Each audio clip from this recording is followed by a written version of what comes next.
Photocopy machine মাত্র 15,000 টাকা। আসলে কি এটা সম্ভব? 15,000 টাকা আসলে এটা নতুন মেশিন। আর নতুন মেশিনের দাম প্রায় আপনার 55,000 টাকা পড়বে টোনার সহ। এটা মাত্র 15,000 টাকা। আসলে কি সম্ভব? এটা আসলে কোনো রকম সম্ভব হবে না।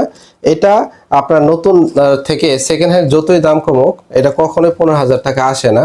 অথবা এটা যখন ব্যাক আউট বা এটা পার্টস যখন পাওয়া যাবে না তখন আসলে আসতে পারে।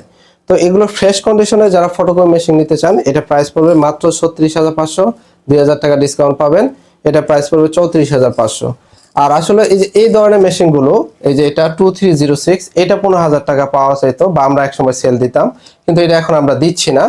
15,000 টাকা হলেও আমরা সেল দেবো না, কারণ আপনি এই মেশিন নিয়ে আপনি বিপদে পড়বেন। কারণ হলো যে এই মেশিনগুলো পার্টস পাওয়া যাচ্ছে না। এগুলো দেখা যায় একবার পার্টস নষ্ট হলে পুরো মেশিন ফেলাই দিতে হবে। তো এই জন্য আপনাকে অবশ্যই যারা 15,000 টাকায় মেশিন বিক্রি করে বা যেখানে বিজ্ঞাপন দেখেন সেখানে আপনাকে ভালোভাবে খেয়াল করে তাদের সম্পর্কে জেনে তারপরে নিতে হবে। তো তুষিয়া ব্র্যান্ডের এই মেশিনগুলো আসলে এত কমে আসলে সম্ভব না। তো যারা মেশিন ফ্রেশ কন্ডিশনে নিতে চান আমাদের স্ক্রিনে দেওয়া নাম্বারে যোগাযোগ করবেন।